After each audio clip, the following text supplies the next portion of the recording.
Praise the Lord. Saya lihat tahta ini tadi, saya jadi teringat pengalaman saya pertama kali lahir baru. Saya duduk di lantai. Kalau berdoa itu saya suka sekali seperti Anda duduk di lantai. Cuman lantainya kalau lantai tekel begini lama-lama masuk angin. Rumah saya berkarpet. Jadi saya duduk di karpet kamar saya berdoa. Dan berjam-jam saya mencari Tuhan. Dan suatu waktu Tuhan berkata kepada saya, naiklah ke sini. Seperti kitab Wahyu pasal 4 itu. Naiklah ke sini. Tapi bukan disuruh rapture, pengangkatan. Tapi naiklah ke tahtaku. Saya kira enggak mau Tuhan. Itu dalam sebuah trans atau dalam sebuah penglihatan. Tuhan bilang sama saya, naiklah kemari. Dan saya enggak mau karena dulu saya punya persepsi yang salah. Bahwa tahta Allah itu kaku. Tahta Tuhan itu pengadilan. Saya enggak pernah lihat Tuhan sebagai Bapa. Waktu saya diselamatkan saya lihat Yesus. Karena itu saya selamat. Lalu Tuhan Yesus pulihkan hati Bapa. Maleakhi pasal terakhir. Berkata hati anak kembali ke Bapa. Setelah hati Bapa kembali ke anak dulu. Tuhan bilang naik ke sini, aku mau pulihkan kamu. Nggak mau Tuhan? Sakit nanti pantatnya. Itu pasti, waktu saya kecil dulu pernah baca komik tentang Raja Daud, Raja Salomo segala. Dan tahtanya itu ada singanya, lalu dari marmer, masa enak duduk kayak begitu? Masa enak ya? Pasti duduk di bawah alasnya. Tempat duduknya adalah granit marmer meskipun batu mahal. Sakit dong badanku. Saya nggak mau. Tuhan bilang, kamu belum tahu, naiklah ke sini. Kelihatannya kaku karena dalam penglihatan saya lihat kayak begitu, kayak komik itu. Wow, megah. Tapi waktu saya naik dengan taat, empuk saudara. Anda bisa merasakan hadirat Tuhan di tangan. Anda bisa merasakan hadirat Tuhan di kepala. Kepala saya, bagian kepala saya seringkali peka dalam hadirat. Yaitu khususnya kepala bagian kiri, seperti ini. Itu saya sangat-sangat peka. Ini kan pendoa ya, saya bicaranya bisa agak dalam sedikit perkara-perkara supranatural ya. Saya sharing-sharing dulu, belum buka Alkitab, saya cerita-cerita dulu. Saya lihat ini kok jadi nostalgia. Sebelah kiri saya sini nih super peka. Jadi saya masuk ke sebuah kebaktian, masuk dalam sebuah acara, bahkan belum dimulai, baru check-in katakan, kalau akan terjadi sesuatu, saya biasanya tahu. Antena saya ini weather forecast. Saya mau, jadi contohnya Surabaya 1 minggu ke depan, hujan, kering atau hujan, itu sudah ada di dalam laporan cuaca. Kalau Anda lihat di internet ada itu, saya harus cek itu. Saya besok ke Shanghai. Dan saya harus cek 1 minggu pakai pakaian apa. Sekarang 6 derajat Celcius. Saya harus pakai, jadi 1 minggu sudah ada, 10 hari bahkan. Nah sini saya ini bekas sedemikian rupa. Saya masuk satu tempat, saya bisa rasakan listrik Tuhan. Cuman saya nggak cerita gini, nanti kalau saya cerita pada orang yang nggak tepat, nanti mereka jadi tiru-tiru, belum waktu, ngeroh lagi tanpa fondasi.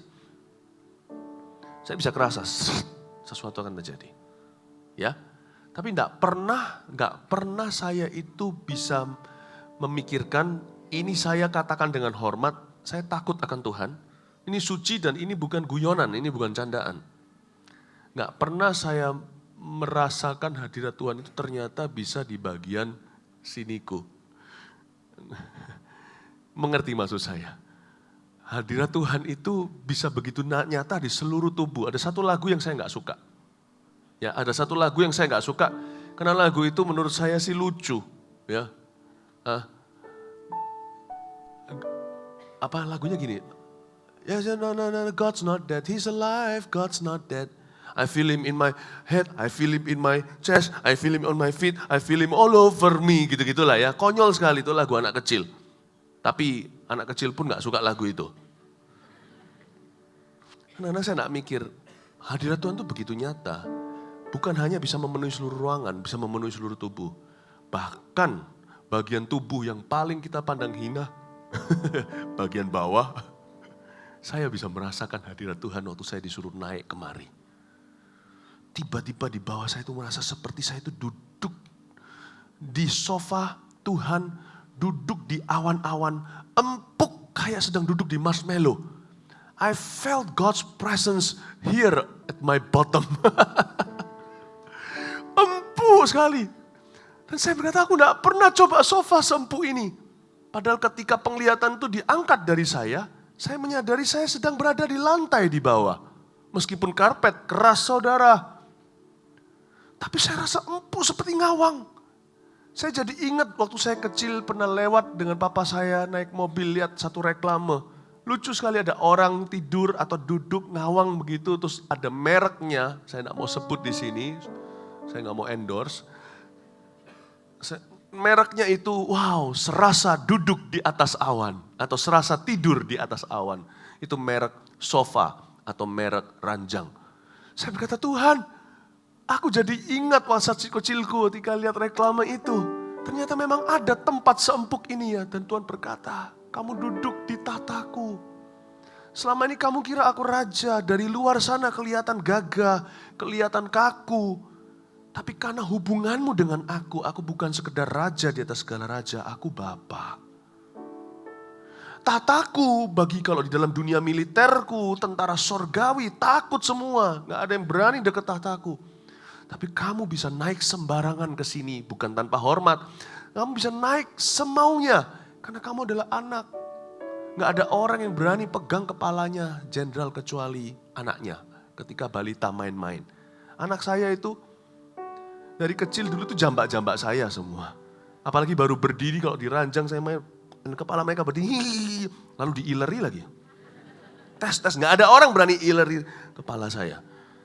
Pegang-pegang kepala saya. Kecuali kalau memang anak. Tuhan ubah paradigma saya. Orang semakin dalam melayani harus semakin empuk hati. Gak boleh semakin keras. Gak boleh semakin kaku sama manusia atau sama dirinya sendiri. Pendoa kalau gak ngerti ini, terlalu dekat ke tahta. Tanpa pengertian yang paham, pengertian yang benar tentang Bapa. Kita bisa jadi orang-orang yang sangat keras dan legalistik. Sama orang, kamu gak suci, begini, begitu. Hati-hati. Orang semakin rohani, semakin luas sama sesamanya. Orang semakin rohani, semakin mendarat. Padi semakin tinggi, semakin menunduk. Orang semakin dekat sama Tuhan, semakin bergaul dengan manusia. Padahal saya doanya berjam-jam saudara.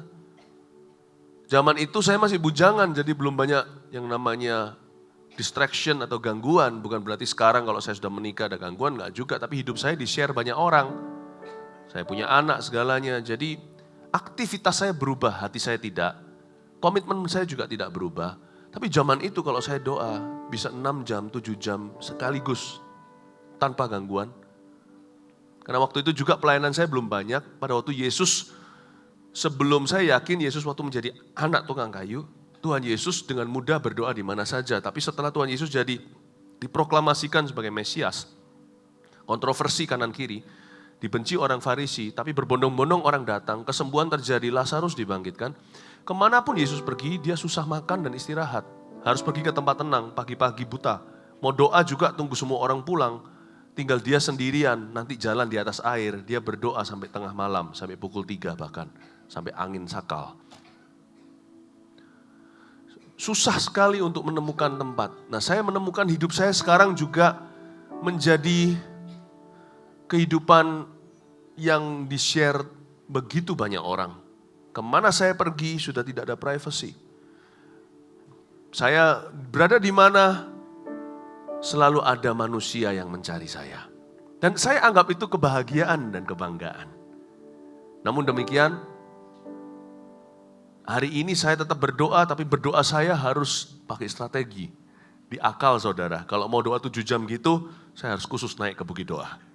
Kalau enggak, kalau saya di Cempaka, percayalah saya, 7 menit pasti ada yang cari saya setelah itu. Nah, jangan sampai 7 jam. Nah, saya ngomong gini, saya ceritakan bahwa waktu awal-awal saya masuk dalam hadirat Tuhan berjam-jam itu, saya temukan diri saya justru jadi enggak kaku. Saya ini orangnya susah untuk sosialisasi dulu. Saya punya musuh sejagat raya, teman tak punya. Ya, dan kadang-kadang saya paling khawatir, bukan khawatir, kadang-kadang ya lucu sih. Agak takut-takut gitu, kalau ketemu sama teman-teman lama. Kemarin saya baru pergi makan di sebuah restoran dengan keluarga, ketemu disapa oleh seorang teman SD.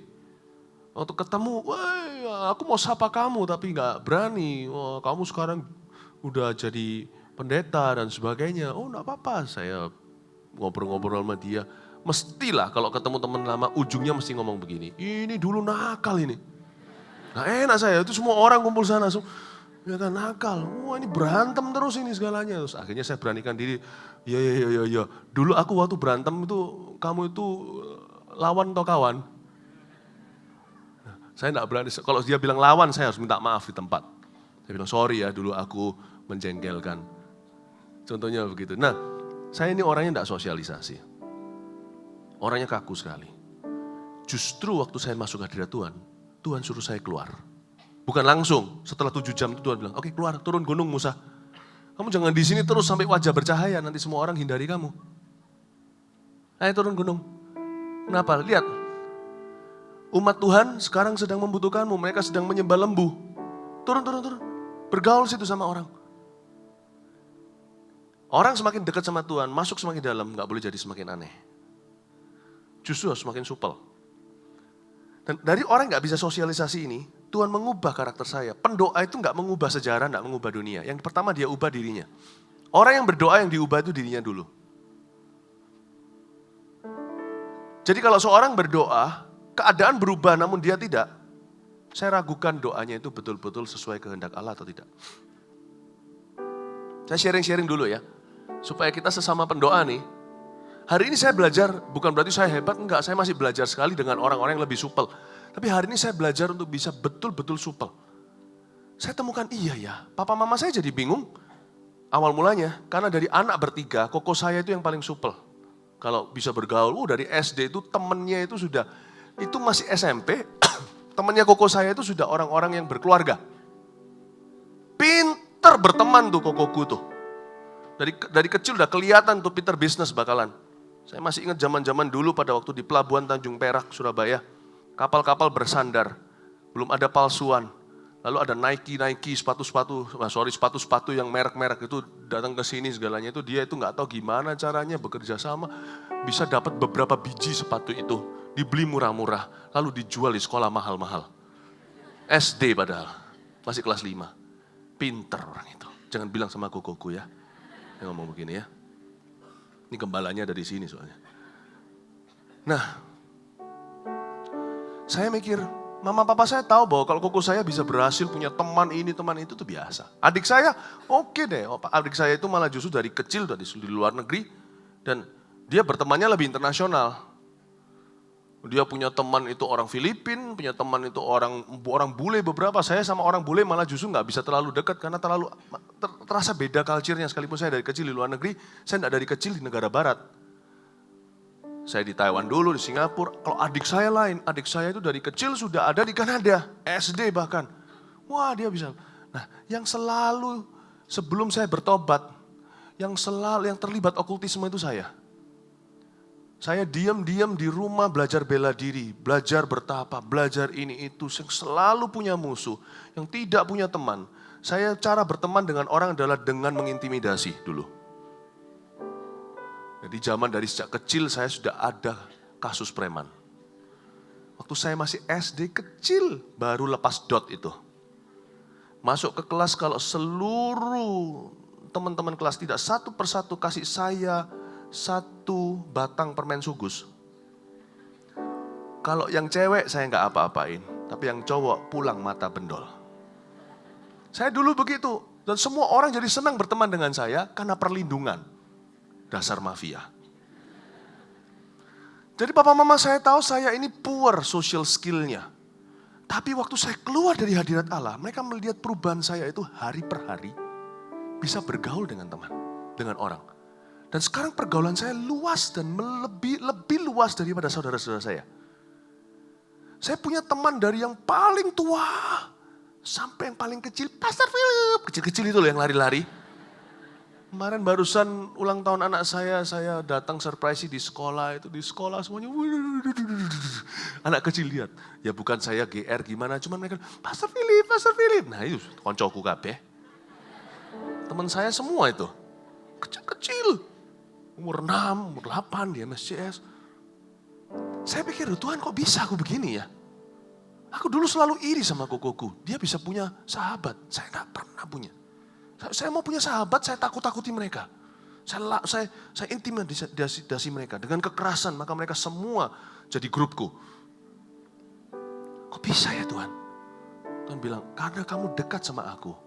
Akulah yang menciptakan manusia sebagai makhluk sosial. Aku lebih sosial dari manusia. Itulah sebabnya aku ciptakan manusia. Karena aku adalah Allah yang sosial. Aku pun dalam komunitas Allah Bapa, Putra, dan Roh Kudus. Saya jadi ngerti. Iya ya. Lalu kenapa ada pepatah, kalau orang jadi pendoa, menjadi pendiam? Nggak benar. Not quite right. Not quite right. Kan gitu. Amin Bapak Ibu Saudara. Saya dulu dari 3 yang paling peka. Yang saya dari 3 saudara saya dari kecil, saya yang paling peka secara supranatural, tapi pekanya nggak bagus. Ada orang tertentu yang punya kelainan, tapi kelainan ini bukan kebutuhan khusus. Kelainan ini juga bukan kelainan jiwa, autisme contohnya, bukan. Kebutuhan khusus maksudnya, atau kelainan jiwa, sebagainya. Saya tidak mau bicara satu persatu, tapi ada banyak jenisnya. Saya punya kelainan satu, saya mudah lihat setan. Mungkin ada yang di sini. Dan jangan dibingungkan bahwa itu adalah karunia. Kadang-kadang itu adalah kutuk, saudara. Orang yang selalu lihat setan. Saya pernah doakan satu orang anak kecil yang tidak pernah tenang hidupnya.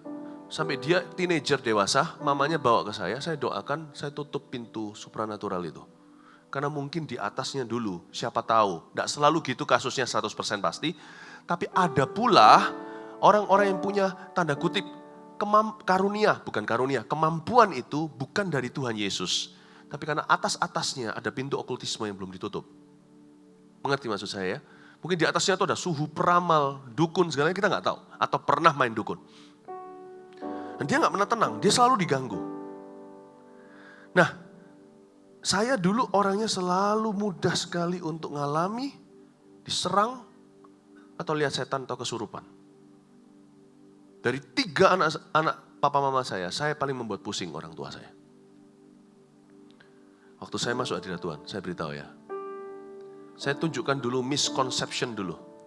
Misunderstanding, salah paham apa itu pendoa, apa itu bukan. Pendoa yang selalu hanya lihat setan melulu. Kemana-mana jadi ghostbuster. I doubt it if it is the gift of God. Saya ragu-ragu apakah itu karunia Tuhan. Sebab ketika saya masuk ke hadirat Tuhan, justru hari ini, pintu itu tertutup. Dulu saya kemana-mana itu lihat setan. Itulah sebabnya menjelaskan, papa mama saya tidak ngerti. Papa mama saya belum lahir baru. Gereja waktu tempat saya beribadah dulu, waktu kecil diajak mama saya. Itu gereja-gereja yang tidak percaya pekerjaan Roh Kudus. Apalagi kuasa dan karunia. Saya nggak mau bicara, nanti dibilang gila. Nanti dibilang gila. Sebagai bayi loh. Saya nggak tahu lah ya, kan namanya sampai Adam dan Hawa itu kutuknya macam-macam. Keluarga saya dari papa saya itu masih baru aja pindahan dari Tiongkok, China. Saya ini generasi kedua di Indonesia. Anak saya ketiga berarti. Papa saya lahir di sini. Koko cicinya lahir di China semua. Mama saya sudah beberapa generasi. Jauh lebih Indonesia. Saya nggak tahu ini kutuk di atas ada apa aja. Dan bukan salah papa mama saya. Bukan begitu. Saya dari kecil bayi itu, kalau Anda lihat saya giniin, ini ada stripnya sedikit. Kalau Anda hati-hati lihat bibir saya, nanti deh kalau kita keluar, lihat ya. Ada robeknya. Waktu saya usia kecil bayi, belum bisa balikkan badan, mama saya taruh bantal guling di sebelah, keluar sebentar, masuk saya sudah berada di bawah kolong ranjang. Pecah, darah, dan sobek. Kuasa gelap bisa jamah saya. Koko adik saya tidak pernah bisa ngalami itu. Ada orang bilang mungkin karena kamu dipakai Tuhan. Ya mungkin iya, mungkin tidak. Tapi pasti ada pintu yang terbuka. Nah waktu saya datang masuk hadirat Tuhan, ditutup loh pintu itu. Ditutup loh. Tidak semua kemampuan supranatural itu karunia Roh Kudus. Saya pernah ketemu dengan pendoa yang kemana-mana bicara tentang setan melulu. Akhirnya saya beritahu sama dia, saya rasa Anda bukan pendoa. Anda ahli nujum. Oh, beneran, saya tumpang tangan, kelepasan dia. Ternyata kemampuan itu bukan dari Tuhan. Lalu sekarang Tuhan ubah, waktu saya mendekati Tuhan. Saya dari waktu ke waktu, tapi sekarang saya punya karunia membeda-bedakan roh itu kuat di saya. Di dalam pelayanan saya itu, that gift is very strong. Karunia itu kuat. Jadi sekarang kalaupun saya melihat setan, bukan ngalami, kalau saya ngalami peperangan melawan iblis dan kuasa kegelapan, maka Tuhan izinkan itu sama saya. Waktu Tuhan izinkan saya alami itu, menghadapi itu, saya menghadapinya dengan urapan Tuhan. Mengerti maksud saya? Seperti ada sebuah selaput dulu padaku dan itu enggak kena ke aku. Enggak bisa kena. Seperti ada sesuatu, seperti ada sebuah teropong baru. Sebelum saya melihat gerhana matahari, jangan dipandang dengan mata. Mau cari buta ya boleh silakan. Kalau saya mau memandang bulan atau memandang matahari, ada teropongnya khusus. Saya pernah pergi ke sebuah tempatnya teknologi gitu yang NASA segala. Itu dia ada satu, itu mahal sekali harganya. Jadi kita nggak boleh menatap matahari itu langsung. Kita harus lewat keker itu saudara, apa namanya? Teropong itu. Kita jangan berhubungan dengan setan secara langsung. Tidak boleh. Jangan main-main dengan kuasa kegelapan. Semua kita lakukan dengan teropong firman dan ada pengurapan sehingga kita melihatnya itu dengan kacamata Tuhan. Ada waktunya saya melayani seseorang, saya tahu dia ada berapa biji setan di dalamnya, saya sebut biji atau berapa ekor lah. Karena setan sifatnya seperti hewan. Saya bisa tahu ada berapa. Saya peka, tapi tak sama dengan dulu. Kalau dulu kutuk ini berkat. Semua berubah di tahta Allah. Pada waktu saya mendekati Tuhan suatu hari, suatu sore itu, setelah keluar dari hadirat Tuhan, itu pintu itu tertutup, senang saudara. Saya nggak lihat setan di mana-mana. Pada saat itulah saya ciptakan sebuah lagu. Praise and worship the Lord when you see the mountain. Adore the Lord when you smell the roses. Comfort his heart with your thankful words for he is good in your life. Give him the smile that brings joy to your face. Saya nggak nyanyikan ya, ini terlalu enak nanti jadi laris. Saya ciptakan lagu pujian. Pujilah Tuhan ketika engkau bisa melihat gunung. Karena dulu saya mau lihat gunung, saya lihat setannya bukan gunungnya. Agungkan dia ketika engkau bisa mencium bau wangi bunga. Hiburkan hatinya dengan senyum yang ada di wajahmu karena Tuhan itu baik bagimu. Hidupku senang saudara. Tak ceritain satu lagi, mungkin Anda bisa takut, nggak tahu ini kesaksian dulu sharing. Bahkan dulu ya, percaya nggak? Saya separah ini. Saya dulu itu mengidap secara rohani, schizophrenia rohani. Saya dengar suara.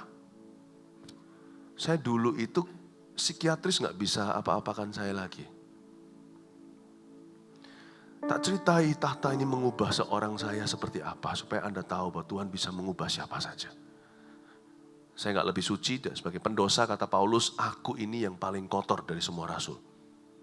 Sebagai bukti anugerahnya yang besar, Tuhan memberiku kasih karunia yang lebih besar. Setiap kali saya lihat kaca, kalau Anda tahu sisiran rambut saya sebelum saya umur 18, kacau balau. Makanya itu saya suka potong pendek. Gaya Korea gitu kali. Saya kacau, mau tahu kenapa? Saya nggak bisa lihat wajah saya sendiri di kaca. Sampai separah itu. Ini mungkin nggak pernah tak ceritain begini ya.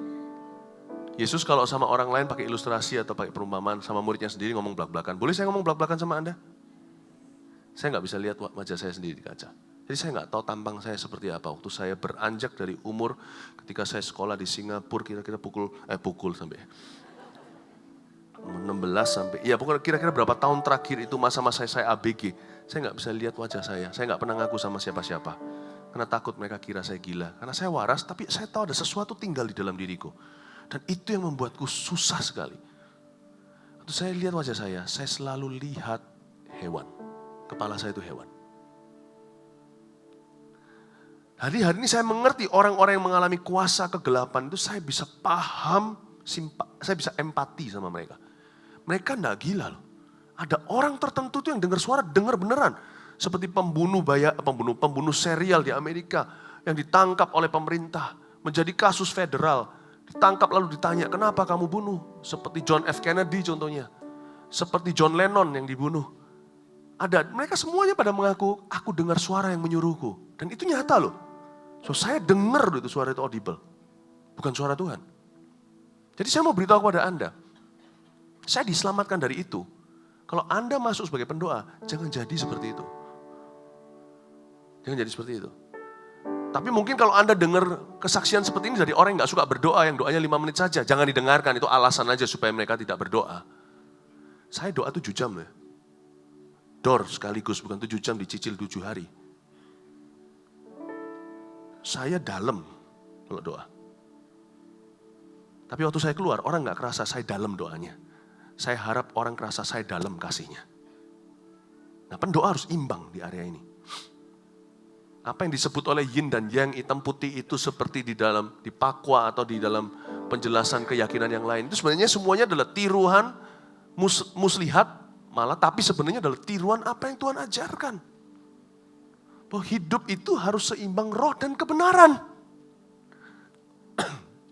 Orang gak akan merasa saya dalam doanya. Karena doa tidak untuk dipamerkan. Tuhan bilang sembunyi di tempat yang tersendiri, aku akan membalasmu di tempat yang terbuka. Tutup pintu di belakangmu. Berlututlah di hadapan Allah Bapa. Iya kan? Puasa pun harus raup wajah, bukan? Betul ya? Nah, kebanyakan pendoa itu, kita itu terlalu umbar, terlalu broadcastkan kita punya status. Aku pendoa. Jadi stereotip. Jadi status quo. Nggak boleh itu.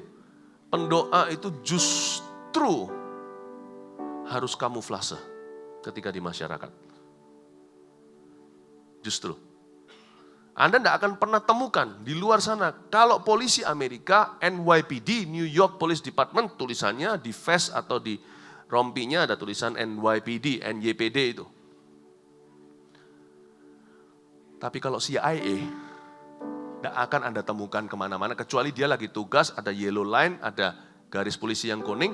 Dia harus pakai itu untuk bisa kerjasama dengan kepolisian. CIA di luar sana, Anda tidak akan lihat dia pakai rompi, jas, atau pakai lancana berkata CIA. Demikian pula FBI. CIA untuk yang luar, FBI untuk yang dalam. Tidak akan. Tidak akan. Dia pasti pakaian preman, pakaian biasa maksudnya. Orang tidak akan kerasa karena mereka pakai jas, pakai jeans, pakai kaos. Pendoa itu CIA-nya Tuhan. Tidak boleh jadi status quo. Tidak boleh jadi stereotip. Saya doa itu berjam-jam, tidak kalah lah ya sama yang ada di sini siapa saja. Ayo. Mau roh, saya bisa lebih roh. Mau ngeroh, saya bisa lebih ngeroh. Mau rohani, saya bisa lebih rohani. Namun perlombaan kita adalah bagaimana kita mendarat. Sebagus apa landing kita. Papa mama saya kaget melihat perubahan saya. Dan juga saya dulu seperti saya katakan, saya itu tidak bisa lihat wajah saya. Wajah saya itu selalu saya lihat beast. Bukan Beauty and the Beast, beastnya saja, seperti hewan. Jadi karena itu kalau Anda lihat foto saya sebelum di zaman-zaman usia-usia itu, rambut saya berantakan. Saya nggak bisa sisiran. Parah. Dulu saya parah. Tapi waktu saya mendekati hadirat Tuhan, I was healed. Saya sembuh. Suara itu pergi, saudara. Hidup jadi tenang. Pertama kali di hidup saya umur 18 itu, sebuah September. Saya merasa tenang. Wow, I never knew life was so beautiful. Saya tidak pernah tahu hidup itu begitu indahnya. Begitu tenangnya. Saya jadi agak heran dengan orang yang cari keramaian. Sepi. Lalu pergi ke diskotik. Zaman ini namanya dugem. Saya bilang sana dugem cari dugem, saya itu bukan perlu cari dugem cari saya. Telinga saya itu dang dung dari dulu itu begitu. Menderita saya itu. Dikasih ketenangan itu harusnya bersyukur, jangan cari keramaian yang gak perlu. Kecuali sorak-sorai bagi Tuhan. Keramaian yang perlu kecuali sorak-sorai kemenangan. Suara kebangunan. Wow. Waktu saya masuk hadirat Tuhan, duduk bagian belakang tubuh saya ini, sebutkan gak enak namanya. Empuk di sofanya itu, saya sembuh kuping saya. Oh my goodness. Jadi tenang. Sejak hari itu saya yang selalu kalau bicara gak bisa selesaikan satu kalimat zaman itu. Kalau bicara satu kalimat itu mesti saya itu ngalor ngidul atau ke kanan kiri gak bisa jelas. Karena gaduh. Mama papa saya gak tahu. Itu kuasa kegelapan semua. Sejak hari itu tahun umur 18 saya mulai fasih lidah. Orang kalau tuli kan bicaranya juga terpatah-patah. Kalau orang mendengar, dia mulai bisa. Saya mulai dengar jernih, bukan cuma suara Tuhan, suara orang, suara alam. Saya mulai bisa taruh kata-kata saya. Papa mama saya mulai memperhatikan, kok tutur katanya beda ya? Saya ceritakan pada Anda, nggak mungkin saya ceritakan di kebaktian. Ini betul-betul Anda saya traktir nih. I want you to know what you could become when you enter God's presence and come out. Saya mau menunjukkan pada Anda apa yang Anda bisa jadi seperti apa ketika Anda masuk hadirat Allah dan waktu keluar. Yang disebut di Alkitab dikatakan Allah memberkati keluar masukmu. Banyak orang masuknya diberkati, keluarnya ngawur. Atau banyak orang keluarnya nggak pernah ngawur karena masuk pun tak pernah. Jadi the journey of the presence of God. Karena waktu saya lihat kursi ini tadi itu, saya share dulu Untung dikasih ini, kalau nggak gitu nggak keluar ini sharing ini. Saya rasanya mau sharing dengan Anda. Saya mau patahkan dulu konsep yang salah tentang pendoa. Mulai lihat saya bukan sebagai pengkhotbah. Saya adalah pendoa. Saya adalah merekmu. Saya adalah brandmu. Cuman ketambahan jadi pengkhotbah. Detik saya berhenti jadi pendoa, pengkhotbah pun tidak jadi saudara, mau pakai kuasa apa? Hari ini saya belajar punya banyak teman, supel sana sini, saya bilang Tuhan thank you. Setauku, sebab dulu itu saya juga punya teman-teman pendoa-pendoa yang waktu saya di Kanada, dan rata-rata pendoa itu susah diajak omong. Waktu di Kanada loh, di sini enggak. Susah banget. Saya nggak mau bilang siapa. Saya punya beberapa orang di sana dekat yang aktif sekali. Atau saya nggak mungkin sebut mereka punya posisi pun apa. Kalau saya sebut Anda bilang, saya nggak sebut bahkan. Karena saya mau lindungi. Karena ini bagi saya belajar sesuatu. Atau sebuah subjek pelajaran buat saya. Bahwa orang-orang di posisi tertentu bisa jauh lebih rohani dari Tuhan Yesus. Saya susah tanya sama beberapa teman-teman saya di Kanada. Mereka notabene lebih tua. Kalau saya tanya, apa kabar? Jawaban mereka seringkali gak sungguh-sungguh. Oh, selalu baik dengan Yesus. Oh iya, aku tahu, tapi kabarmu tuh ya apa? Kalau saya tanya ya, oh halo siapa? Cik siapa? Lagi, oh ya oke. Nanti datangnya sama siapa? Oh saya datang sama Tuhan Yesus. Ya aku tahu ini mau RSVP kursinya dulu 1 atau 2. Yesus gak perlu duduk di kursi itu. Aduh ampun. Aduh kalau saya telepon juga sama. Oh ya. Di rumah ya oke sendirian. Oh tidak pernah sendirian selalu ada Tuhan. Mati aku. Aku gak kalah rohani sama kamu sorry lah ya. Nggak usah begitu, jadi orang itu takut berbicara dengan dirimu. Pendoa itu harusnya CIA, tapi sekali dia pakai otoritas, mari kita berdoa. Boom, mawar Sharonnya mekar. seluruh urapan terasa seluruh ruangan. Bahkan tidak usah berdoa. Berkali-kali kami datang sebuah tempat. Ingat waktu kita di Ungaran, datang ke sebuah rumah, orang geblak langsung, rebah. Kita masuk rumah itu, orang yang di luar itu rebah. Bum, bum. Kita tidak berdoa. Let God speak for you. Let God speak for you. Amin. Saya ajak Anda untuk melihat bahwa God's favor, finding favor bukan? Waktu kita keluar dari hadirat Tuhan itu, kadang-kadang di perkara natural.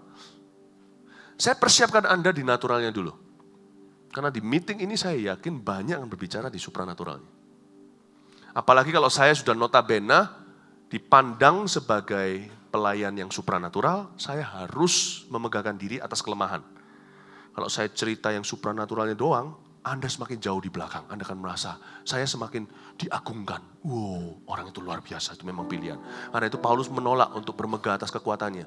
Supaya dari dia jangan terjadi lebih jauh lagi terpisah dengan umat Allah. Jangan tidak menjadi panutan yang terlalu tinggi sehingga orang lain merasa aku tidak mungkin sampai ke situ. Karena itu Paulus bermegah atas kelemahannya. Dia cerita tentang duri dalam dagingnya. Saya juga bermegah atas kelemahan saya. Atau saya ceritakan hal-hal yang ordinary-nya, yang biasanya.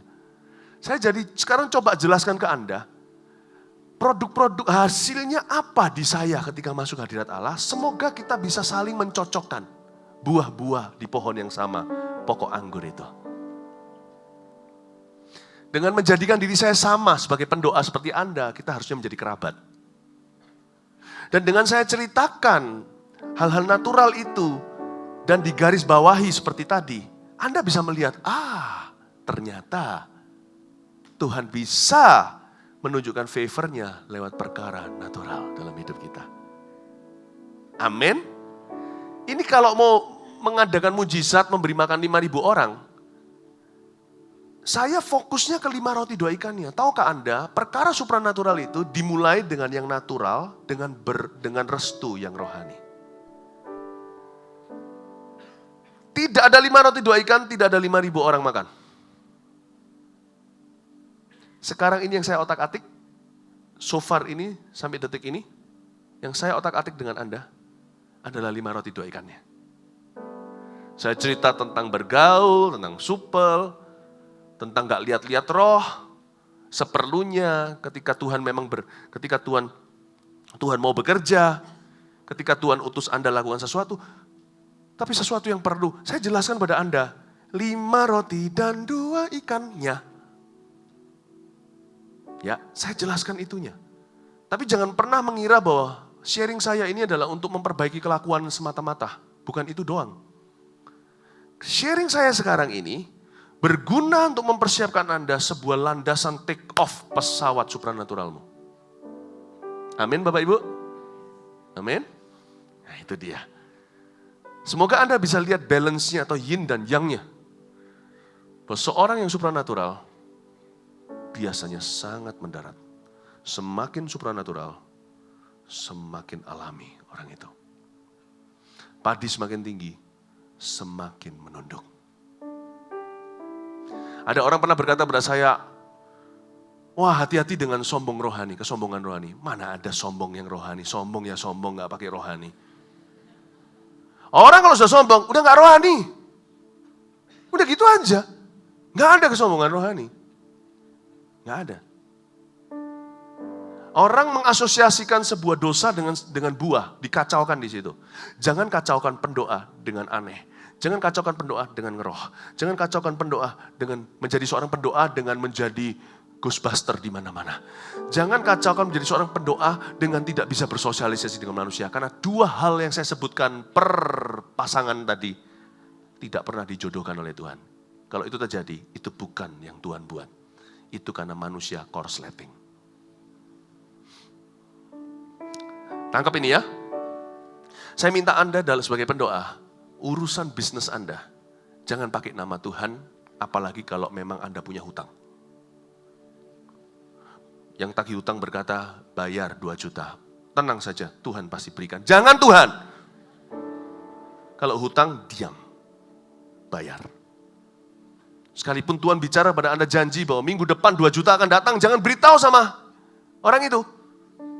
Kalau Anda mau berbicara, biarkan pembayaran Anda yang berbicara. Jangan campur adukan. Sebagai seorang pendoa, bisnis kita justru harus genah. Harus benar. Sebagai seorang pendoa, justru kita harus lebih masuk akal di dunia kerja. Jangan sangkutkan nama Tuhan, kecuali kalau Anda sudah jadi teladan. Kalau Tuhan berbicara sesuatu, simpan di hatimu. Orang cukup beri dia bukti.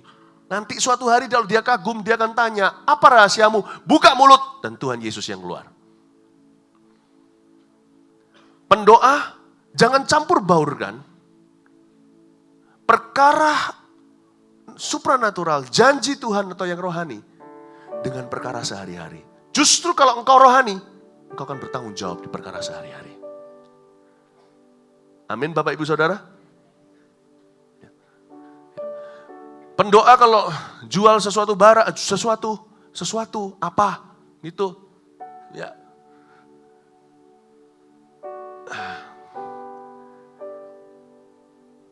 Kalau seorang pendoa kalau lagi kongsian katakan, justru harus notarisan. Dengan berkata kita percayakan semuanya perjanjian dengan Tuhan, jangan.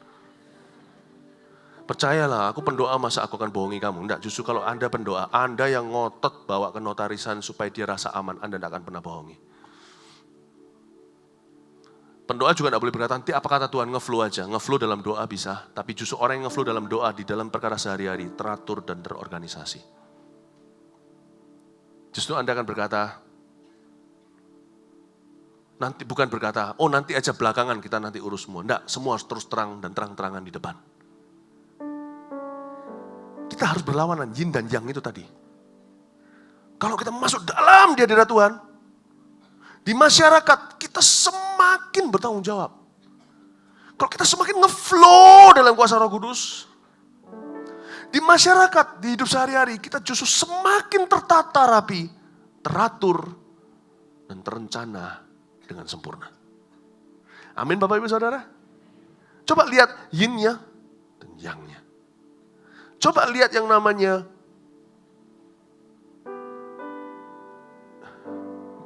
Anda pernah lihat gak? Biji semangka ditanam. Pohon itu keluarnya, kok buahnya lain sama bijinya ya?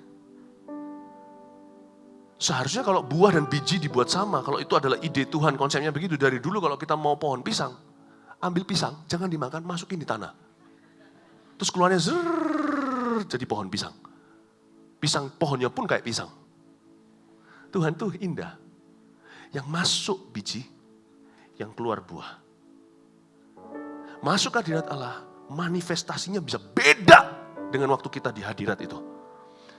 Kita bisa orang yang sangat ngeflow di hadirat, tapi ketika keluar, orang itu profesional sekali. Itulah sebabnya, sebuah karunia yang selalu diasosiasikan dengan pendoa namanya nubuatan atau profesi. Di dalam bahasa, di dalam karunia Roh Kudus, itu kalau 9 karunia dengan 9 buah itu dikawinkan, lauta sama lauta, lauel sama lauer. Si sulung dengan si sulung, si nomor 2 dengan nomor 2, si bungsu dengan si bungsu, maka karunia profesi menikah dengan buah goodness. Karunia nubuatan menikah dengan buah yang namanya kebaikan. Dalam bahasa Inggrisnya goodness itu good. If you are prophetic, you must be good. Kalau Anda memang prophetic, Anda harus good. Kalau memang Anda prophetic, orang Kristen yang prophetic di sekolah, Tuhan punya rencana memenangkan sekolahmu, kuliahmu luar biasa, then you must be good academically. Maka Anda harus bagus secara akademis, karena Tuhan tidak hanya mengubah kerohanian, Tuhan mengubah sama seperti saya kesaksian, yang tadi saya ceritai. Saya ini orangnya, dulu adalah orang yang IQ-nya jongkok sekali.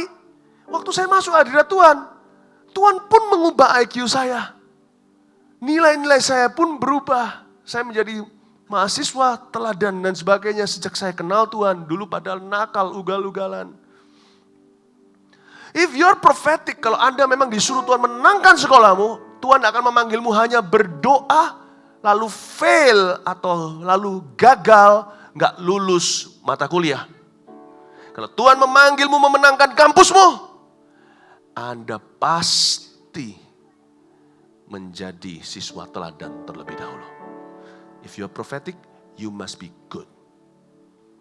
Kalau Anda seorang pendoa yang profetik dipakai untuk memulihkan negeri, Anda pasti menjadi ibu rumah tangga yang good.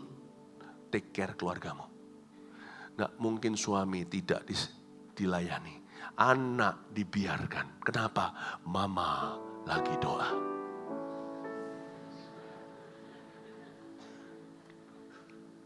Anda mau tahu satu pohon itu apa? Jangan cek bijinya. Karena semua orang bisa dan banyak palsuannya.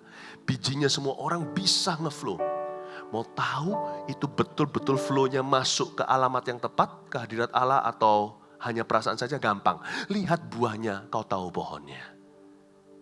Kalau seorang mengaku dirinya profetik sekalipun dia bisa nunjukkan tanda-tanda, doain orang rebah, kalau saya lihat hidupnya tidak karuan, I don't buy it. Saya tidak percaya. Saya tidak melihat pohon semangka karena saya lihat biji semangka. Saya lihat pohon semangka karena tunjukkan buahnya. Kalau itu semangka, nggak usah saya lihat bijinya. Ke dalam itu urusanmu, aku nggak perlu tahu. Asal aku tahu di luarnya, you are good. Saya bilang, you must be prophetic. Ibu rumah tangga yang adalah juga pendoa. Satu minggu 7 kali menara, puji Tuhan. Tapi pastikan, suami Anda nggak melulu makan supermie. Yang cowok juga sama kan? Yang pastikan jangan hanya berdoa tapi tidak pernah spend time sama papa mama. Apalagi papa mamanya bukan orang Kristen. Akhirnya papa mama merasa Tuhan mengambil anakku. Kenapa aku harus percaya? Kenapa aku harus melayani dia? Kenapa harus mengasihi dia? Ke gereja melulu? Loh kalau kita pendeta ditanya jemaat ke gereja melulu gimana? Seneng dong. Kalau orang dunia kan dagangan laku. Saya tidak bisa begitu. Saya bukan main gereja-gerejaan. Gereja yang kita jalankan ini adalah untuk menjalankan kehendak Tuhan. Kalau kita tidak jalankan kehendak Tuhan, buat apa roh agamawi? Saya tidak akan welcome jemaat yang mau melayani tiap hari di gereja. Kalau papa mamanya dilantarkan, saya akan pasti bilang sama jemaat itu, sorry tapi lebih baik Anda pulang. Sebab Anda tidak doa satu kali lagi hari ini, masih ada pendoa lain bisa gantikan Anda. Tapi Anda tidak openi papa mama, apalagi ya sudah tua, siapa yang gantikan Anda? Siapa yang mau jadikan mereka papa mamanya? Di masa tua, seolah-olah disisa-sisa, dan gak bisa berikan apa-apa, warisan pun tak punya. Anda satu-satunya. Bisa paham maksud saya? Kenapa kita dalam doa ini kita disorot oleh manusia? Karena manusia mau lihat buah, saudara. Masa ke dalam bijinya, gue gak mau tahu. Itu urusanmu, itu urusanku. Buahnya, prophetic, good prophetic. Ya, saya besok ini pameran nih hari,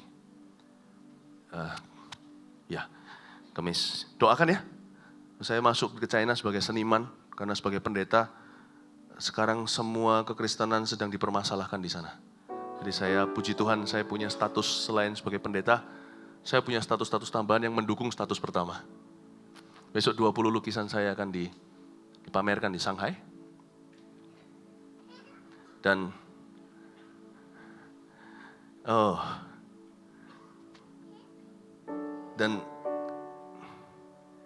sekarang ini lagi marak-maraknya prophetic art.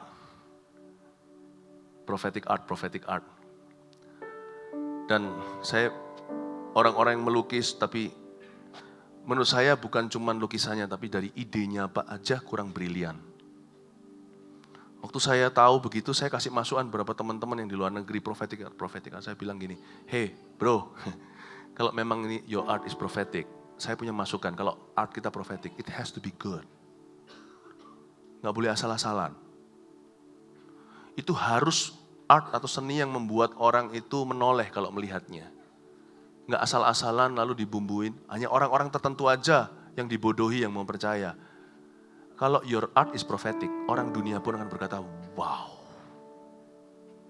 Dan mereka lihat lebih dalam, lalu baca penjelasan art itu, atau seni itu, atau lukisan itu, mereka temukan ini tentang Nuh, ini tentang Daud, ini tentang Abraham, ini tentang Musa dan semak belukarnya. Encounter Me contohnya. If your art is prophetic, it must be good. Dan good tidak boleh Anda nilai dari orang-orang yang sudah dibius secara rohani olehmu. Yang sudah bias pikirannya. Mau tahu? Taruh di tempat sekuler. Taruh gampang di etalase kaca sebuah mall. Leher noleh nggak lihat itu? Kalau nggak noleh, malu aku jangan bilang itu profetik. Turunin. Itulah sebabnya banyak orang Kristen jadi batu sandungan di area ini. Sehingga banyak orang non-Kristen berkata, dia Kristen kok gitu ya kerjaannya asal-asalan. Dia Kristen kok gitu kelakuannya ya. Bisa ngerti maksud saya? If we are prophetic people, kita adalah umat yang prophetic. Definisi prophetic saya kasih deh. Umat yang berdoa itu umat yang prophetic. Kalau kita umat yang berdoa, tunjukkan lewat kelakuan kita, lewat profesionalisme kita, lewat performa kita. Bahwa performa kita harus good. Standar kita harus good. Kalau Anda punya restoran, saya dorong Anda. Orang lain turunkan harga mati-matian. Terus terang, siapa yang gak suka makanan yang lebih murah sih? Siapa gak suka? Saya juga suka. Ngapain loh, kalau kita bisa hemat uang, tidak perlu keluar lebih banyak, kenapa tidak? Tidak ada orang yang bodoh berkata, aku mau beli lebih mahal. Nggak ada kan orang jual mobilnya kepada Anda 20 juta, lalu Anda berkata, saya tidak suka Anda. Kenapa? Kenapa 20 juta? Saya mau beli 25 juta. Sana mau ya sudah, tidak usah ya. Nggak ada kan orang gitu, kecuali kalau orang itu mengasihi orang tersebut. Cari alasan untuk memberkati dia. Kalau bisnis beneran, bisnis tenanan, kalau hanya bisnis doang, nggak mungkin kan ada orang kasih Anda 20 juta, Anda tawar dia 25. Ya kan? Tadi saya ngomong gitu ilustrasinya. Saya ngomong apa ya sebelumnya? Saya jadi lupa. Hah? What? Apa? Prophetic art. Ya. Kenapa kita? Aduh lupa saya. Nah, kalau sudah mulai lupa gini nih kayaknya kita habis ini harus break dulu nih. Pewahyuannya mulai pelan. Ya. Kalau Anda memang sangat prophetic, you have to be good. Oh, restoran tadi saya bilang. Nah ini ya, terima kasih Tuhan. Saya kalau bisa bayar lebih murah, ya nggak apa-apa dong. Tapi kalau murah, itu berarti kompromi bahan. Saya punya restoran-restoran tertentu yang favorit buat saya. Saya suka ke situ. Apalagi makanan-makanan yang bukan yang lokal gitu ya. Saya suka karena saya ini lidahnya itu berani coba. Saya kecewa dengan beberapa restoran. Semoga itu bukan punya jemaat. Kalau saya tahu itu punya jemaat, saya pasti akan kuliahi. Turun bahan itu. Itu betul-betul jadi mulut saya merasakannya. Ini lain sama dulu. Lain ini. Saya rela gak usah potongan-potongan pakai kredit card, promo-promo. Tetaplah harga lo. Saya bayar itu. Kalau saya datang ke restoran ini kan saya mau enak. Saya mau makan enak. Kalau enggak gitu mendingan makan sehat di rumah. Rebus-rebusan ya kan. Kalau saya memang ke situ mau makan enak. Bukan cari murah. Kalau murah saya gak makan keluar. Kalau saya memang mau hemat saya gak keluar Pak. Saya lihat gitu, wah turun standarnya. Orang Kristen gak boleh gitu ya. Kalau saya sih kualitas pekerjaan saya perhatikan. Saya mending margin saya lebih sedikit asal tetap untung. Kalau rugi ngapain masih dikerjakan ya kan. Kalau margin saya masih ada, saya mending untungnya disedikitin dikit, itu prinsip saya. Tapi saya akan punya customer yang loyal. Dan akhirnya jadi reputasi. Kalau sudah jadi nama saudara, mau pakai hijackan chef apa segalanya, tetap berdiri kok. Kalau sudah jadi nama, sudah terbukti beberapa, saya nggak bisa share semuanya. Saya mau beritahu, kalau Ada marginnya. Saya kalau pilih, saya turunkan bahan supaya saya bisa pertahankan profit, atau bahkan sedikit lebih banyak profitnya, atau saya turunkan sedikit profitnya asal masih ada dan masih bisa bekerja dengan cara demikian, tapi saya pertahankan kualitas. Saya pilih yang kedua, saya pertahankan kualitas. Kenapa? Karena saya hidup bukan untuk uang semata-mata. Karena saya orang Kristen sebagai orang yang berdoa. Good, itu standar saya. Good, itu standar saya. Hari ini sebagai pendeta saya juga sama. Saya menolak pelayanan banyak-banyaknya, saudara. Amerika saya tolakin. Kanada, saya diundang Toronto Blessing. Anda tahu dulu. Toronto Blessing dulu itu di airport, saya tolak. Saya diundang ke Perancis, saya tolak. Sebuah tempat yang 12.000 jemaatnya di Paris. Saya say no. Mengapa? Saya mending daripada saya famous, terkenal, daripada saya semua saya iyain karena saya serakah, mau segera cepat bukan kaya tapi ternama atau melakukan apalah namanya untuk misinya. Saya mending jaga kualitas. Saya keliling semuanya gitu asal-asalan. Saya enggak mau. Saya jarang khotbahkan yang sama. Jarang. Pernah dan harus kadang-kadang. Kadang-kadang saya pun tidak mudah untuk mengkhotbahkan yang sama. Lebih gampang saya khotbahkan yang baru daripada yang sama. Paling susah itu kalau 4 kali ibadah, menu yang sama karena supaya jemaat dapat yang sama sebelum katakan kayak kita ada satu acara yang semua harus sama takarannya. Nah, tapi kadang-kadang saya perlu juga masih mengulang khotbah dan sebagainya karena ada tempat tertentu harus dengar itu. Tapi saya jarang. Daripada saya asal-asalan. Khotbah saya yang selama ini jadi tailor-made atau customize. Khotbah yang sesuai dengan tuntunan saat itu, memandang wajah orang, lihat matanya, dan saya masakkan di tempat. Semoga saya menjadi seorang chef seperti master chef yang tidak ada di menu. Saya lihat customer datang, saya akan ajak bicara dulu. Kamu sukanya apa, dari mana, kebiasaannya apa. Oke, tunggu di sini, tenang saja. Tidak ada di menu. Sebentar lagi, chef will surprise you. Saya suka yang gitu. Saya masuk, saya masakin, tidak ada di menu. Keluar orang tertawa berkata, wow ini cocok dengan lidahku. Saya suka kalau khotbah itu tidak saya persiapkan dulu. Saya mau lihat Anda. Saya harus jaga kualitas. Pastikan fresh apa yang saya khotbahkan. Kena persis saat itu yang dibutuhkan dan yang Tuhan bicarakan. Itulah sebabnya kalau Anda mau saya stop khotbah, gampang kalau Anda udah lapar, merem. Anda tutup mata Anda, saya sudah tidak bisa khotbah. Karena saya ini komunikator, bukan seorang pengkhotbah. Kalau saya berhenti lihat mata, saya hilang. Karena mata kan jiwa tubuhmu atau jendelamu. Pelita tubuhmu. Kalau saya berhenti lihat mata Anda, saya tidak akan tahu saya mau ngomong apa selanjutnya. Itulah sebabnya paling susah dulu multimedia Pak Ongki. Untuk sebuah pengumuman selama 3 menit, saya bisa ulang-ulang sampai 37 menit. Pak Ongki dulu, sampai 2 jam kadang-kadang. Karena saya ketika di depan kamera tidak punya mata, itu bukan pelita tubuh, itu harus imajinasi orang nanti yang melihatnya. Saya biasanya nggak tahu mau ngomong apa, pengumuman pun saya nggak bisa. Saya cerita ini apa? Ini ada hubungannya dengan good tadi itu loh. Daripada saya khotbahnya saya hafalan semuanya, tak ulang-ulang sana sini tanpa saya sengaja nanti di tempat tertentu saya pernah khotbah itu, tapi karena saya biasa ngulang sana sini, cuman istilahnya saya pasaran atau khotbah saya hanya khotbah yang bukan khotbah yang konveksi. Khotbah saya adalah khotbah yang khotbah itu loh, kalau bikin di pabrik pokoknya cetakan, terus nanti di tempat yang sama saya khotbahkan hal itu lagi, mendingan saya tolak, nggak peduli sana di mana, negara apa, maju nggak, berapa puluh ribu, gua say no. Why? Karena saya orang berdoa, saudara. Orang berdoa itu punya satu selera, perhatikan saya. Standarnya selalu good. Kalau good ini sekarang sudah dikompromi, zaman ini kalau bilang good itu nggak tentu good. Good itu biasa, good itu ada yang lebih lagi, very good. Very good. Excellent. Tapi maksudnya good di Alkitab itu murni. Goodnya di Alkitab itu sama dengan standarnya manusia itu perfect.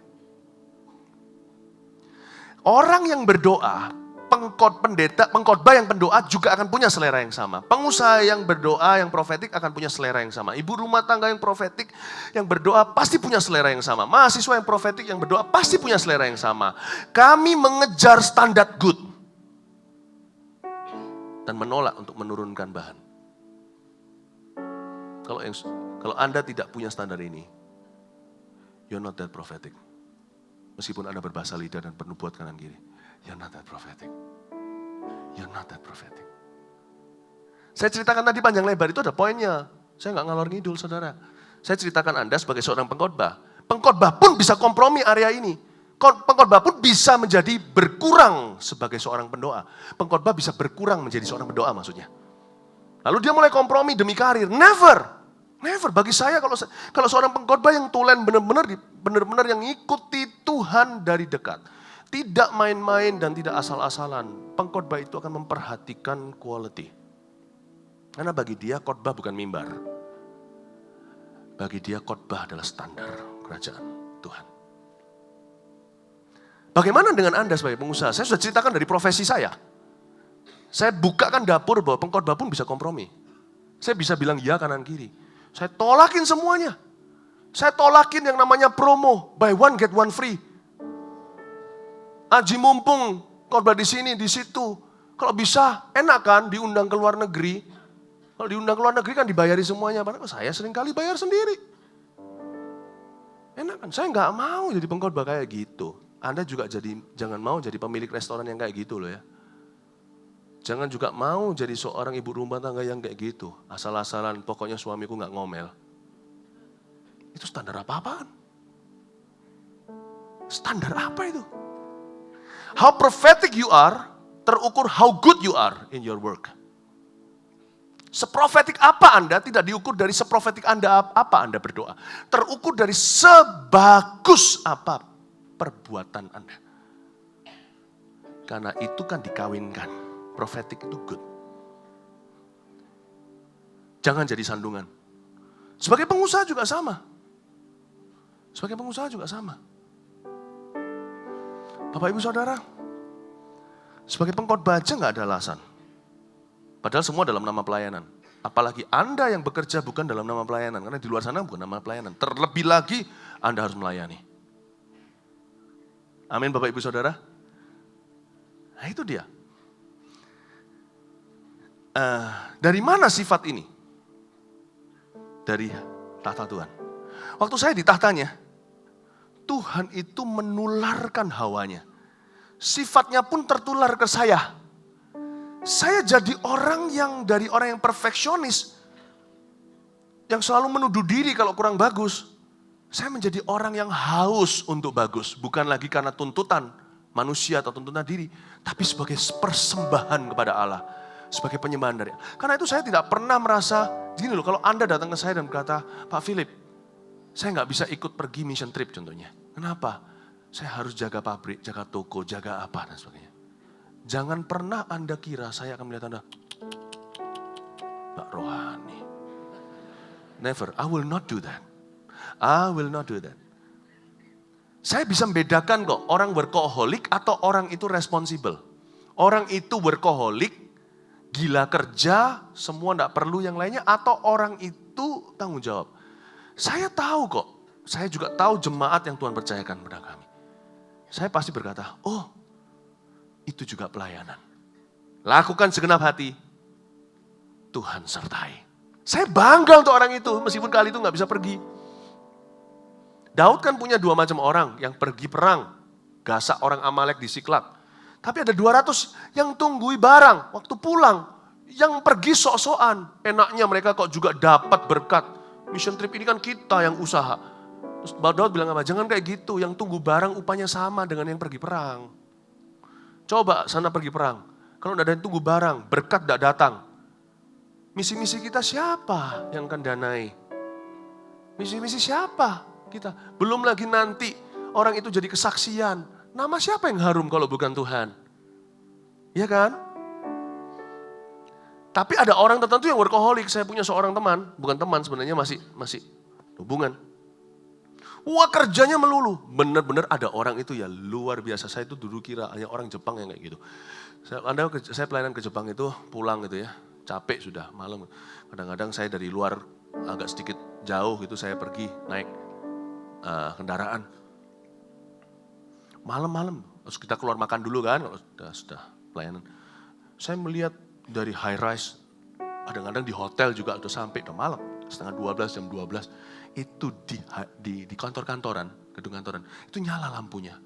Terus saya lihat, karena gedung situ kan berdempetan, karena tanah kan jarang, di Tokyo contohnya. Saya melihat di dalam, itu masih banyak orang, jasnya ditaruh, baju putih dan dasi agak dibeginin, kerja jam setengah 12. Makanya di Jepang itu ada istilah, saya lupa bahasa Jepangnya, orang kerja sampai mati. Di Indonesia nggak ada itu. Bagus dan nggak bagus maksudnya. Bagus, untung, saya nggak harap orang Indonesia mati. Tapi di Jepang ada satu istilah, orang itu kerja sampai mati, kerja kecapean. Sampai pemerintah perintahkan mereka untuk liburan. Orang Jepang nggak suka liburan. Kalau liburan kata, liburan lagi. Orang Jepang itu aneh.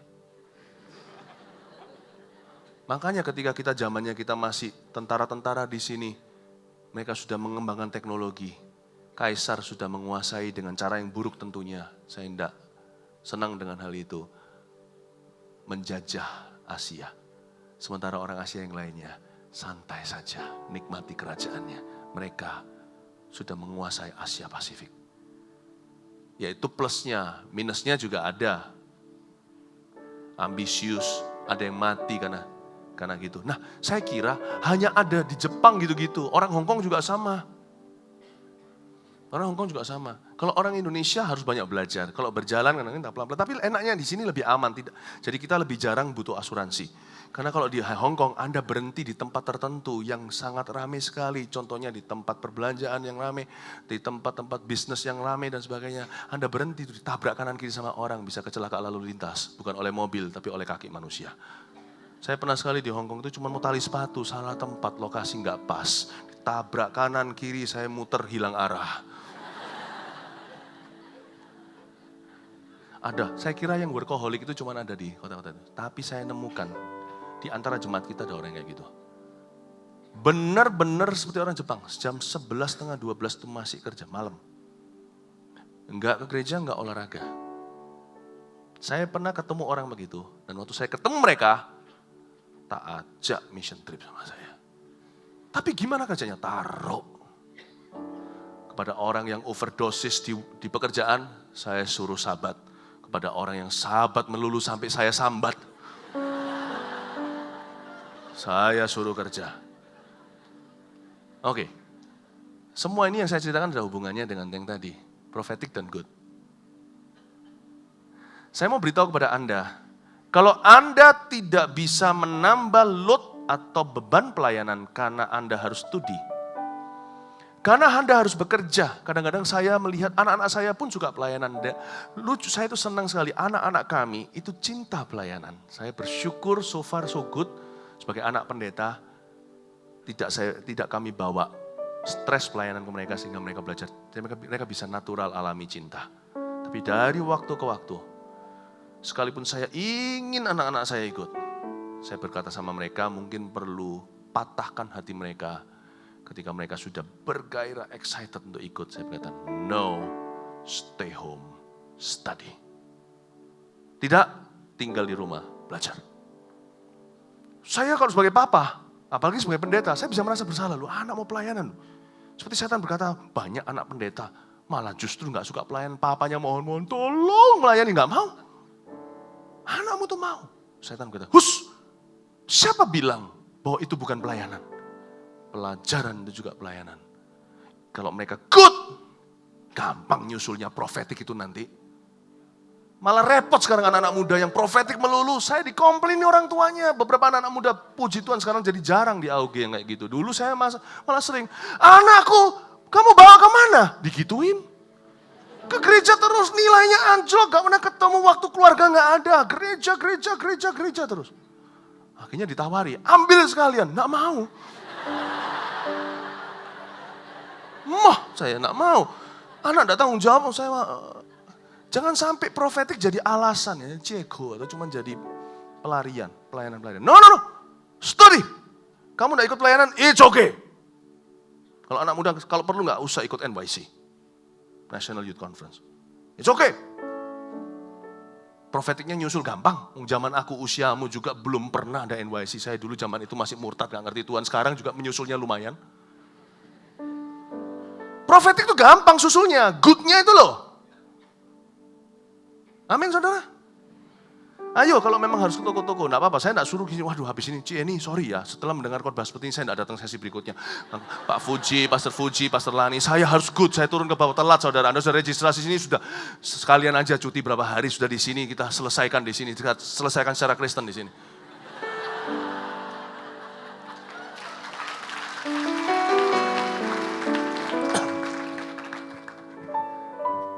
Amin. Udah selesaikan, pulang berubah, gitu ya. We must be good-nya Tuhan loh ini, high standard. Good. Saya pernah sekali diberkati, saya kemana-mana itu ada teman. Teman saya berbagai latar belakang dan berbagai profesi. Semua saya cinta. Tuhan cinta orang miskin, Tuhan cinta orang kaya. Tuhan cinta bangsa Indonesia, Tuhan cinta bangsa lain. Saya pernah tinggal di sebuah hotel, dikasih gitu aja complimentary. Tinggal di sana, di-upgrade lagi karena kebaikan daripada seorang teman maupun kebaikan dari seorang GM hotel itu juga yang akhirnya pada hari itu saya tinggal di situ, GM itu menerima Kristus.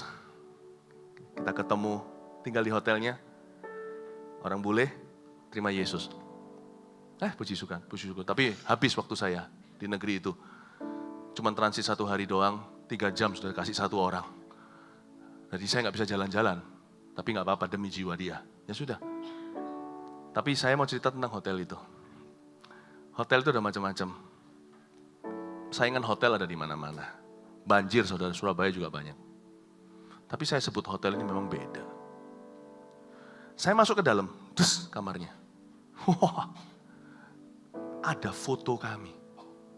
Loh kok bisa? Apa itu kamar sudah tak beli? Ada foto saya dan istri saya, diambil dari Instagram yang terakhir. Waktu itu, yang foto saya sama istri saya yang saya ngadep dia duduk gitu yang niru-niru model Korea gitu. Masuk, wow. Saya duduk, saya buat telepon urusan dulu. Sama istri, saya buka bagian yang itu loh, yang suratnya, amplop, apa kan mesti ada. Semua personalized. Philip and Irene Mantova. Wow, sak penanya semua. Ini kapan nyiapinnya? Ini pasti ada orang yang diam-diam, cek dulu, ini guest name-nya, dicek, diprintkan dengan print yang bagus dan mahal, dipasangkan, satu-satu diprintkan. Mereka telah mentransformasi standar good yang tidak pasaran. Good yang saya maksud tadi itu, yang di Alkitab, itu good-nya yang gak obralan. Good yang one of a kind. Mereka berjalan 2 mil, padahal seharusnya jalan 1 mil. Saya masuk di kamar yang begitu bagus dan mewah. Puji Tuhan setelah peperangan rohani semingguan capek babak belur, Tuhan kasih malaikat untuk melayani. Kami itu tidak gila fasilitas. Tapi kami itu dimanjakan oleh Tuhan. Seperti Tuhan berkata, ya setiap pekerja patut mendapat upahnya, perlakuan yang terbaik dari company-nya, kan perusahaannya. Saya adalah surga. Tuhan, saya masuk di tempat ini sudah cukup. Gak perlu kayak gini. Aduh saudara. Saya kasih contoh lagi, saya keluar bentar nih. Saya gak mau sebut merek hotelnya. Saya tidak akan reklama. Saya keluar dari situ, balik sebentar, turun ke lobi, naik ke atas. Tisu tadi yang tak pakai, itu udah dilempit, sudah dikasih stiker lambang hotel itu. Saya kadang-kadang keluar isengnya, saya mau keluar per 5 menit, tak lihat.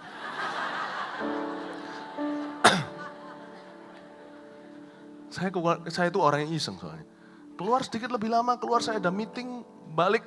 1 hari itu penuh dengan acara, saya pulang. Langsung sudah ada angsa-angsaan, dikasih bunga mawar yang di satu-satu yang di bahasa Ibrani-nya diprotoli itu ya. Dibentuk sampai dengan anduk yang dibentuk seperti angsa gitu, lalu dikasih 1 surat dari housekeeping-nya, beritahu, ini please enjoy Tuhan, please enjoy your stay here. Wow, itu lotion atau apa tuh tak pakai sedikit, tak coba. Nah, diganti. Kok tahu? tahu dia itu berkurang. Ini orang punya karunia ini orang-orang. Tak heran, that is the best hotel in that country. Saya tinggal di tingkat 100 sekian. That is the best hotel. Kalau tidak salah satu the best. Yang lainnya good. Yang ini good. Yang dimaksud prophetic dan good ini bukan good, tapi good. Sebelum Anda good, malulah menyebutmu berdoa. Sebelum Anda good, silakan malu mengaku-ngaku berdoa.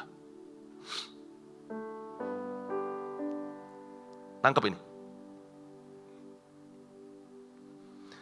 Saya bilang standar good itu sudah jadi obral sekarang karena komersial. Yang disebut prophetic dan buah roh good itu bukan good. Baca lagi. Good. Lain. Yang membuat yang lain jadi good jadi not good. Gara-gara good. Coba lihat kanan kiri. Good. Nah pertanyaannya, are you good? Are you good? Are you good? Yang namanya good itu bukan good enough. Itu good yang wow. Itu bukan cukup bagus tapi bagus kata orang Surabaya. Bagus yang wow. Sudahkah Anda wow? Amin Bapak Ibu Saudara? Amin. Saya dorong Anda, saya mau motivasi Anda dari sisi hidup sehari-hari. Karena Anda sudah Anda sudah sangat bekerja giat untuk doa-doa jemaat. Yang itunya saya rasa saya sementara nggak otak-atik dulu nggak apa-apa kok. Saya mencoba melengkapi Anda sebagai pendoa diterjemahkan. Saya ini penerjemah Tuhan, saya menerjemahkan apa yang Anda masuk tadi, saya terjemahkan gimana keluarnya. Secara sengaja by design, dengan desain.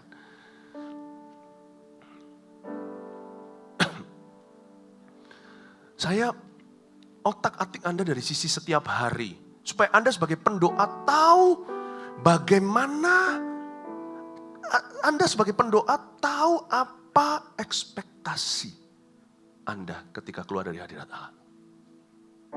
Amin. Loh, apa perlu diajarkan? Kenapa enggak natural? Enggak semua bisa natural. Kerajaan Tuhan itu semi manual. Anda beli asuransi nih. Beli asuransi. Setelah asuransi Anda tidak baca teliti hak-hak Anda apa. Ketika terjadi sesuatu, Anda tidak klaim saudara hanya karena semata-mata Anda tidak tahu. Masuk ke hadirat Tuhan itu seperti dapat asuransi iman. Kalau Anda tidak ngerti, Anda gimana keluarkan, kemungkinan Anda tidak klaim itu terjadi. Dan Anda jadi asal-asalan dan ketimpalan dengan contoh buruk di sekeliling Anda dari kalangan orang Kristen sendiri. Bahwa pendoa jadi begitu dan begini. Muncullah pikiran tradisi, muncullah hati yang berkata, hati yang lumayan dan berkata, ya sudahlah memang begini pendoa itu salah. Saya ini pegawai perusahaan asuransi Tuhan yang baik. Saya jelaskan ke Anda term-termnya supaya Anda ngerti privilege Anda. Supaya Anda ngerti gimana mengklaimnya. Amin? Ya? Anda belajar sesuatu? Apa profesimu? Saya harap Anda menjadi good. Ingatkan saya, kalau saya suatu hari sebagai profesi, sebagai pengkhotbah, saya tidak good lagi. Maka saya mungkin perlu introspeksi. Introspeksi. Karena itu setiap kita punya tanggung jawab di hadapan Tuhan untuk terus berdoa. Tidak boleh berhenti. Kalau good, nggak berdoa lama-lama juga good. Boom. Kekuatannya dari mana bensinnya? Tapi kalau berdoa doang, Anda tidak tahu Anda harus klaim apa dari doa itu, jangan-jangan Anda tersesat. Lihat contoh yang buruk sekeliling sana sini. Not good, not good, not good. Saya bersyukur Gereja Mawar Sharon akan segera membangun. Kalau kita memang prophetic, we have to be good, bahkan dalam bangunannya. Tapi setelah bangunan itu berdiri, janganlah kita jadikan sebagai berhala. Kita harus semakin banyak berdoa. Karena kebangunan rohana. Yalah, sekali-kali yang cowok masakin cewek terus yang kebangunan. Kan rohani. Kebangunan rohani dan rohana. Kebangunan rohani masih panjang terjadi. Beri tepuk tangan untuk Tuhan. Anda belajar sesuatu? Rasanya kita belum buka Alkitab ya? Udah dari tadi itu semua Alkitab udah keluar dari sini. Tapi sekali aja deh, gak apa-apa. Kita baca ya.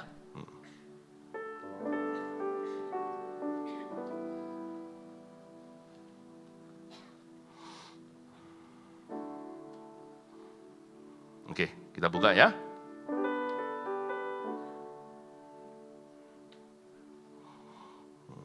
Kita baca dulu kitab kitab Korintus dulu aja. 1 Korintus pasal yang ke 14.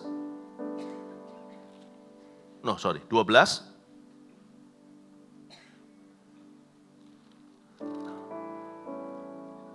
Ayat 4.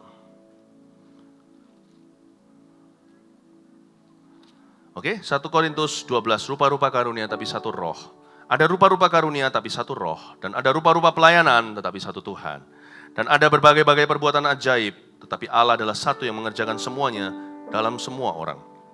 Tetapi kepada tiap-tiap orang dikaruniakan penyataan roh untuk kepentingan bersama. Sebab kepada yang seorang roh memberikan karunia untuk berkata-kata dengan hikmat. Dan kepada yang lain roh yang sama memberikan karunia berkata-kata dengan pengetahuan. Kepada yang seorang roh yang sama memberikan iman. Kepada yang lain ia memberikan karunia untuk menyembuhkan. Kepada yang seorang roh memberikan kuasa untuk mengadakan mujizat. Dan kepada yang lain ia memberikan karunia untuk bernubuat, profesi. Dan kepada yang lain lagi ia memberikan karunia untuk membeda-bedakan bermacam-macam roh.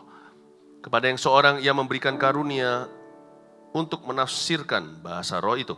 Tapi semuanya ini dikerjakan oleh roh yang satu dan yang sama yang memberikan karunia kepada tiap-tiap orang secara khusus. Seperti yang dikehendakinya. Satu lagi bagian firman Galatia pasal 5. Lalu kita selesai break dulu sebelum masuk ke berikutnya. Galatia 5 ayat yang ke-22 kita baca bersama-sama sambil bangkit berdiri.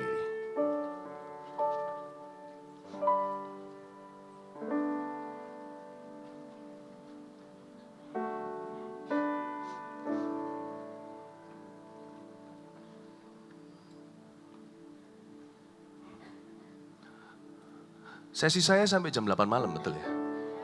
Iya, oke. Ayat 22 ya, kita baca bersama-sama. Hidup menurut daging atau roh, ayat 1, 2, 3. Tetapi buah roh ialah kasih, sukacita, damai sejahtera, kesabaran, kemurahan, kebaikan, kesetiaan, kelemah lembutan, penguasaan diri. Tidak ada hukum yang menentang hal itu. Amin. Di sini dikatakan kebaikan atau goodness atau good. Ya, saya berdoa di dalam nama Yesus, Anda mengalami transformasi di hidup Anda, dimulai dari kamar doa. Praise the Lord. Kita kasih tepuk tangan untuk Tuhan. Kita nyanyi satu lagu, Hician maju ke sini, lalu nanti ada break, ya, break, lalu lanjut lagi. Saya sempat kepikiran, ini kan pendoa satu sinode datang, saya bisa aja khotbah lagi. Sesuatu yang lagi, tapi PR yang tadi aja banyak itu. Gimana kalau kita sama-sama pendoa nih, saling tukar informasi. Anda nanti kumpulkan ke panitia, saya coba jawab 10 pertanyaan dulu. Kita akan pilih yang paling mewakili atau pertanyaan yang paling bagus. Yang lainnya enggak terjawab hari ini, enggak apa-apa. Paling tidak Anda mencoba. 10 atau kalau ada waktu 15, Anda bisa tanya seputar finding favor, Anda juga bisa tanya seputar, ayo kita saling belajar, saya hari ini jadi narasumber, ya pastikan Anda serap dari sumber yang baik. Anda bisa tanya sama saya, gimana saya handle ini, handle itu mungkin. Saya mungkin, kalau saya nggak keberatan, saya bisa mungkin buka cerita dan rahasia, dan buka rahasia dapur maksudnya. Ini waktunya tanya resep. Contohnya Anda kalau mau tanya sama saya, gimana saya ngatur waktu contohnya. Tapi yang lebih spesifik dari itu. Pelayanan banyak gitu, jam doanya kayak apa sih tiap pagi. Mungkin saya mau cerita, Mungkin Anda bisa tanya loh, gitu masih ada waktu enggak untuk kencan sama istri, atau gimana itu ya. Atau Anda bisa tanya hal-hal yang personal, asal itu berguna buat semua. Saya akan jawab. Gimana caranya mengimbangi yang profetik dengan yang tidak? Anda bisa tanya yang profetik juga, jangan yang good melulu. Saya good juga masih belajar, saya belum good, gimana belum, saya berusaha. Cuman yang profetik Anda juga bisa tanya, tentang karunia contohnya. Kok bisa tahu? Itu, kok bisa membaca kalau orang itu ada kuasa kegelapan. Bahkan tadi mengatakan, ada beberapa kok bisa tahu jumlahnya. Ya, apa itu perasaan melihat Tuhan atau lihat angka atau apa? Nah, Anda bisa tanya kan, kalau saya jadi Anda, apa yang saya tadi itu semuanya? Udah muncul banyak pertanyaan, tapi tanyanya jangan yang bahasa Yunaninya bokamsut ya. Jangan yang tidak ada maksudnya. Jadi contohnya Pak Philip suka makan apa? Sudah ada hubungannya. Atau restoran tadi yang dimaksud yang mana? Enggak akan saya beritahu. Kasihan yang punya ya kan. Tanya yang, jangan juga yang terlalu umum kalau bisa. Orang itu tahu enggak? Orang itu segut apa cara berpikirnya, itu kelihatan pertanyaan yang dia tanyakan. The questions you ask often define you. Ya, pertanyaan yang kau tanyakan itu seringkali justru mendefinisikan Anda berada di dalam pemikiran seperti apa. Nah, silakan tanya yang lebih spesifik, oke? Nah, ini waktunya, karena saya senang sekali pendoa, kita sama-sama, kita satu tipe. Sama-sama pendoa. Dan kedua juga, saya anggap ini murid. Karena ini kalau di Solo, kita semua ini abdi dalamnya Tuhan Yesus. Kita ini abdi dalam. Jadi ini bukan orang luar. Ini bukan seminar apa, ini seminarnya, bukan seminar, ini retreatnya pendoa-pendoa kita seluruh sinode. Ini utama-utamanya, ya ini nabi-nabinya. Nah, Anda bisa tanya, alangkah baiknya kita tanya jawab kayak Yesus dengan murid-muridnya. Tapi karena jumlahnya besar, gak bisa tanya satu persatu. Dikumpulkan dulu, 10-15 saya jawab, lalu saya nanti mau doa buat beberapa orang. Ya, kalau memang ada pesan Tuhan, saya bisa hentikan di pertanyaan ke-7, saya bisa langsung ke pesan Tuhan. We'll see what happen. Oke? Bisa ya? Nanti ambil kertas saja, atau gimana nih, nggak tahu caranya. Ambil kertas saja sembarang, sobek karpet juga nggak apa-apa. Kalau bisa. Nah, sobek tulisin, kasihin ke panitia. Nanti serahkan ke saya. Oke? Haleluya. Kita berdoa dulu yuk. Thank you Lord. Nyanyi satu lagu yuk. Apa? And I live. Apa itu lagunya? Oke, go. And I live. Ayo ikuti dia. Yes. Worship you. My Jesus, you're the only one for me. Nothing will ever take your place, my precious Savior. Who can stand between my Lord and me? Lord, I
higher. Draw me deeper, draw me higher. Draw me deeper. I need more to be with you. Take me higher, take me higher. Draw me deeper. I need more. Take me higher, draw me deeper. Take me higher, draw me deeper. I need all to be with. I need all to be with you. I need all to be with you. I need all to be with you. Haleluya, beri sorak-sorai bagi Tuhan. Perbarui komitmen kita untuk sungguh-sungguh dalam segala sesuatu. Haleluya Yesus, terpujilah namamu. Kami bersyukur padamu, materaikan firman yang tadi sebelum yang baru kau beri. Terima kasih Bapa untuk jemaat yang manis, untuk domba-domba yang setia kepadamu, untuk hamba-hambamu yang berkenan ini. Terima kasih untuk mereka. Terima kasih untuk semua ini. Terima kasih Tuhan dalam nama Yesus. Amin. Katakan kanan kiri dulu sebelum tepuk tangan. Ngomong seperti ini, you are prophetic and you are good. Ya. Silakan.